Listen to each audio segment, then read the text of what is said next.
Okay, ladies and gentlemen, we are live. Finally here. All right, on this lovely, what is today? July 20th, okay? So we are well into the third quarter.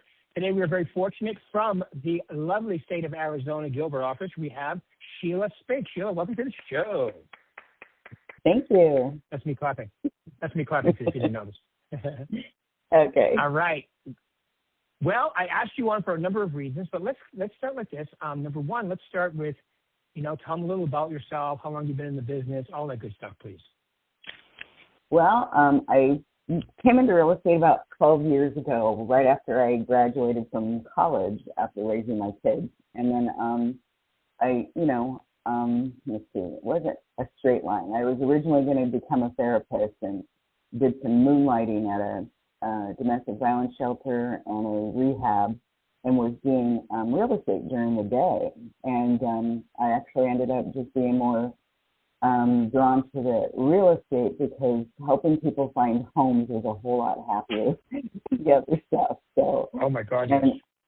Yeah, and I was a single mom, and they were grown, and mostly I had always been self-employed as a nail tech and had a lot of clients and was pretty successful at that, but I kind of wanted to up my game, and real estate actually showed me a better way to do that. So, yeah. That's so true. Isn't that interesting? See, now that I learned something already today. I had no idea that you were going to be a therapist first. It definitely explains why you're so good with your clients and customers, because it's like being a therapist some days, isn't it? Oh, absolutely. Yeah.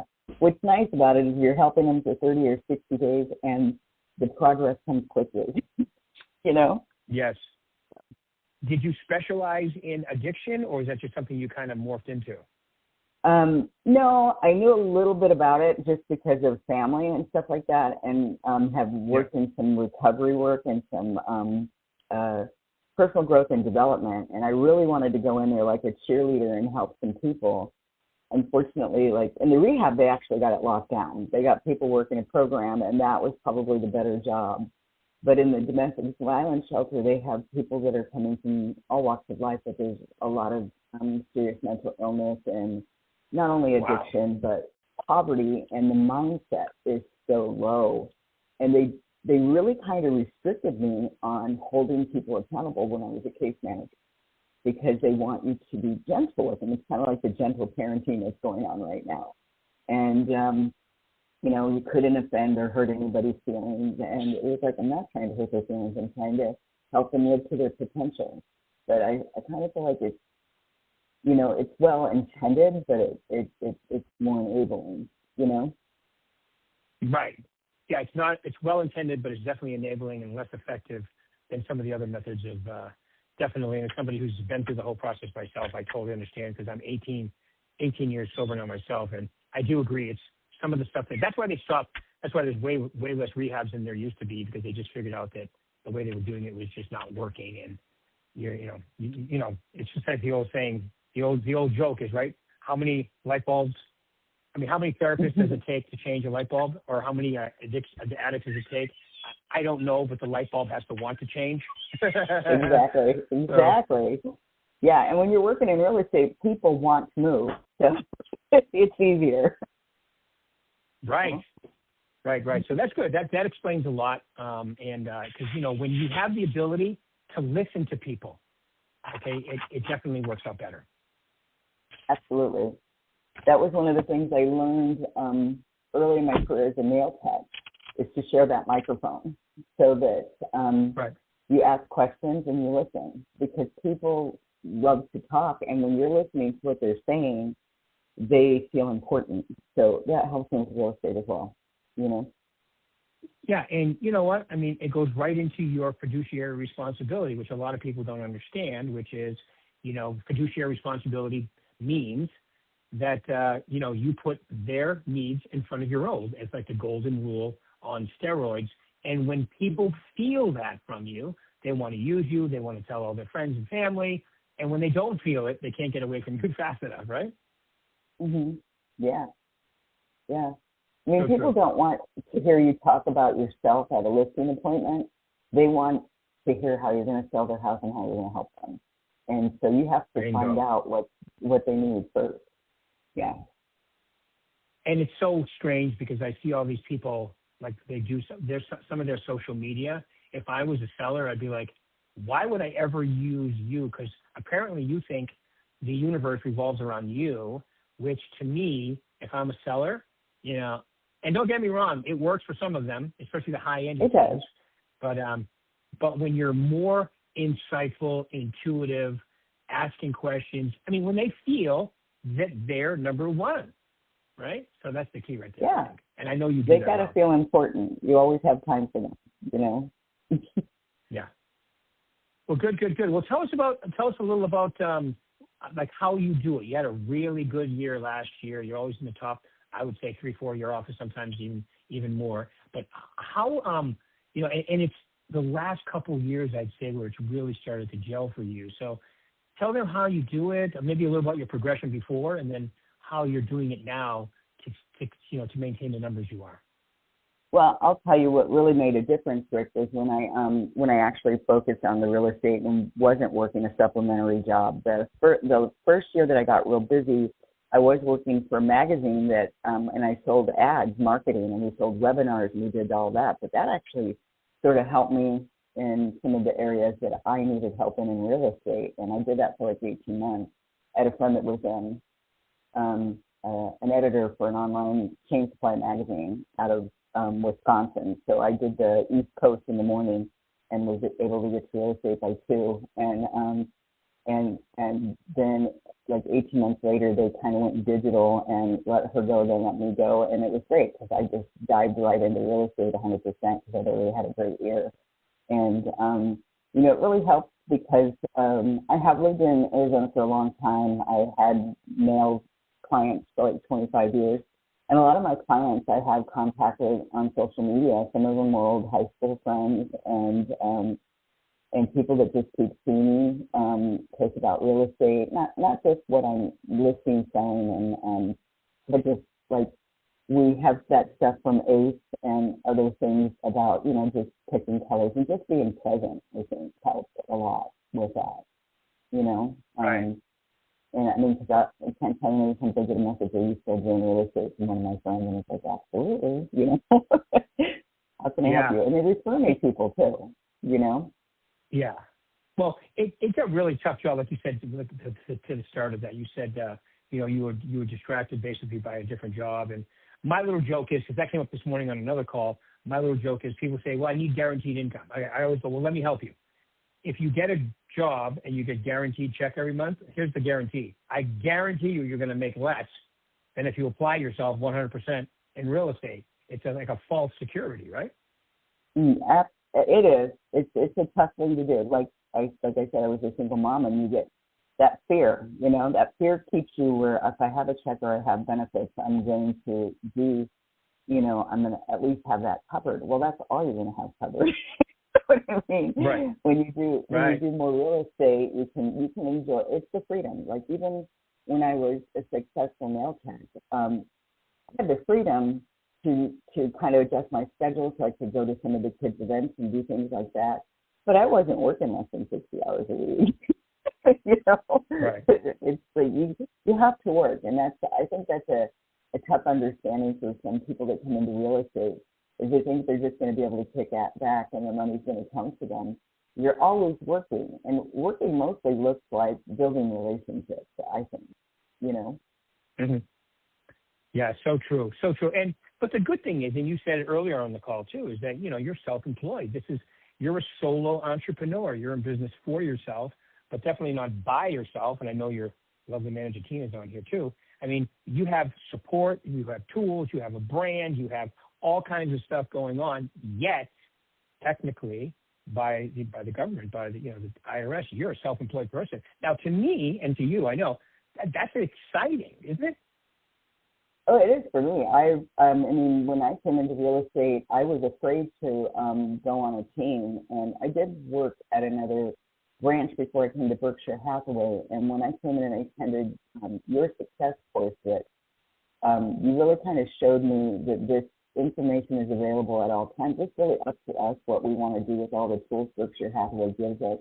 but they by far, and I've investigated a couple of other ones, give us more tools for free. And there's, tools that you can spend a little more money on as you build your business, but the success is easy to make and probably easier than I even know, because I know I can improve more, if I grabbed onto some of these tools, because I'm still, a Gen Xer. So, the computer is my friend, and I'm probably better than most Gen Xers with it, but I could get better, especially with all this AI stuff we got coming up, Yeah. Yeah, no, it's such a great point. Such a great point. The, let's face it, all right? Well, I'll tell you, I did my video this morning on action versus mindset. And people go, what's more important? I both. Like, there are some things in life where you go, I have a list of 5 things. Well, sometimes all 5 are number ones.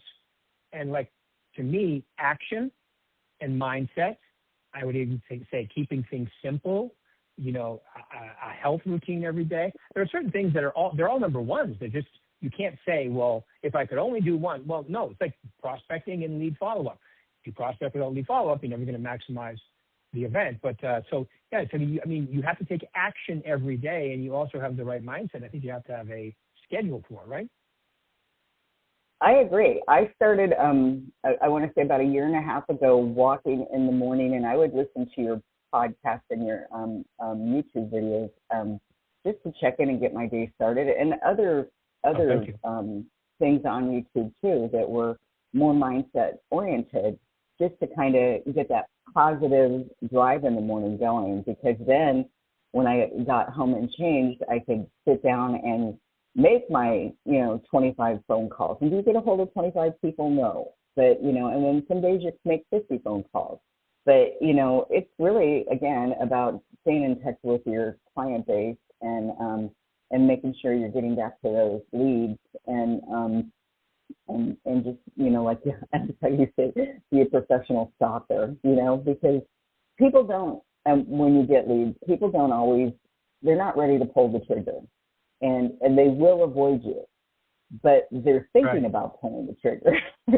So I think if you just gently remind them you're still there, they will eventually come around, a lot of them, So yeah, I totally agree. That's such a great point too, and I appreciate you giving me the plug there for the coaching and the YouTube. And I put a video out every day, and I have a lot of content on there. And I do believe, Success Series is really 41 years of me doing this business and upgrading it. I just upgraded it again before the start of this year. It's always being upgraded based on, because it's an application course, right? It's how do you take the information and use it?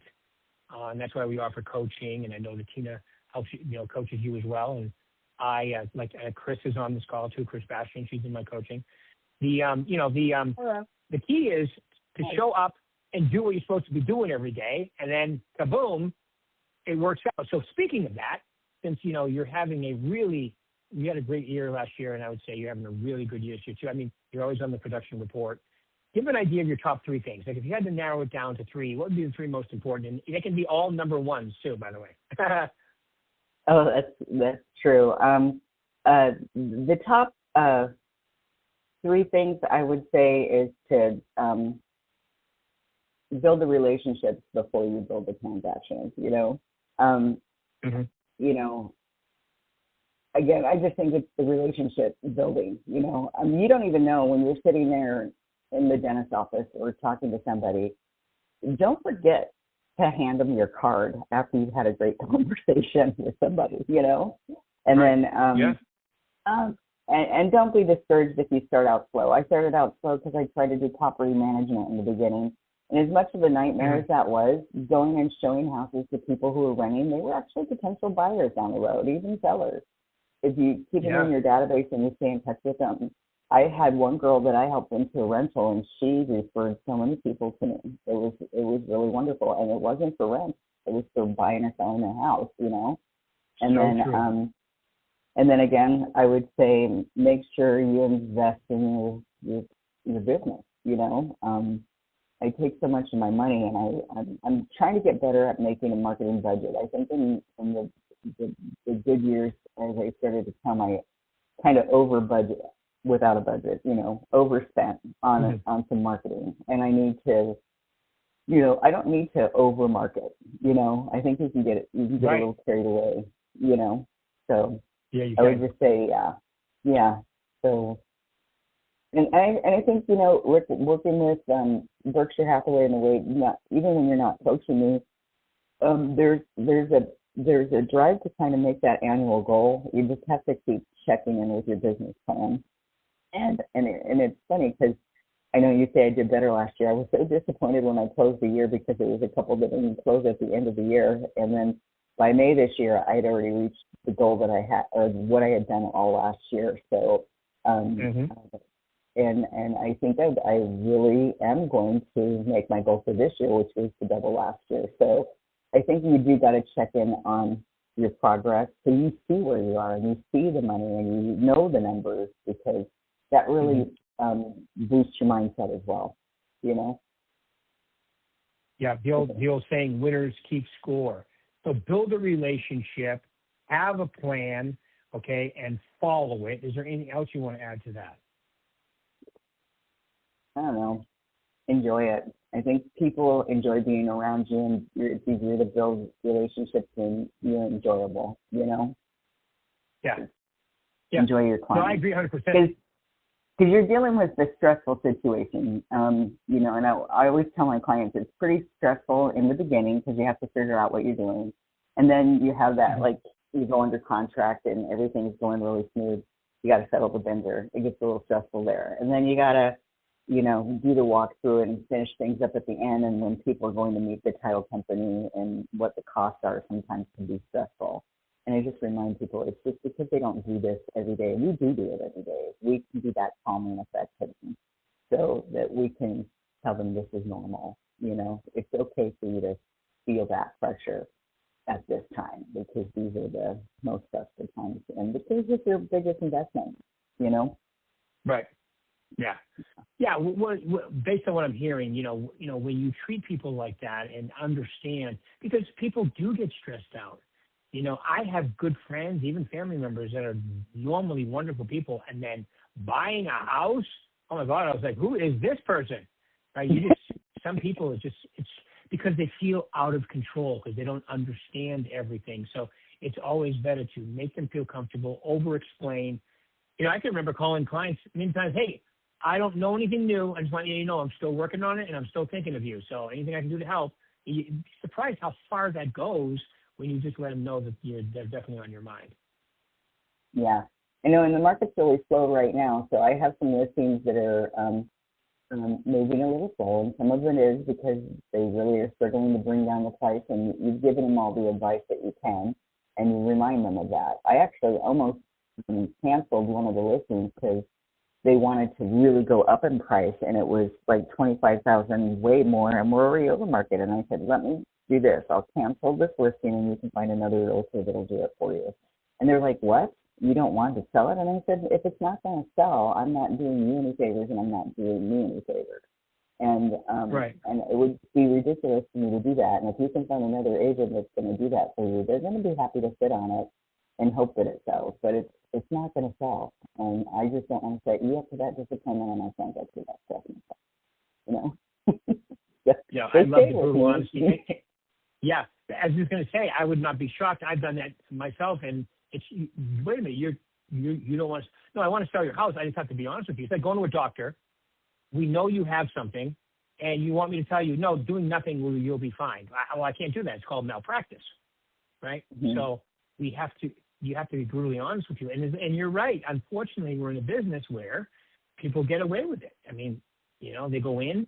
Even worse, if you go in and you take a listing knowing it's overpriced, and then you're just going to start beating them up with price reductions over and over, why not just be honest with them up front, and you end up getting more money than devaluing the property, which I think is a huge infraction of realtor standing. I agree. Totally. Well, awesome. Well, I just want to say, Sheila, thank you very much for taking your time out today. This was awesome. You had some really good nuggets for them out there. Anything else you want to say to them before we go? No, just thank you, and good luck out there with everybody, and hit it hard. Yeah. Well, this was great. Good information, good for people to hear. And I think it's always good when you hear, like I said, especially someone yourself started off part-time, understood, I got to get into this full-time and give it 100%, and then boom, your real estate career takes off. Plus, I think there's a lot of sink and swim in there too. When you know you got to make it work, okay, I think it really affects your urgency in your job, right? Oh, absolutely. Yeah. Cool. All right. Thank you. Thank you very much. We'll do this again next week, everybody. And thank you, Sheila, for your time. Really appreciate it. Bye, everybody. All right. Bye. Bye. Thank you.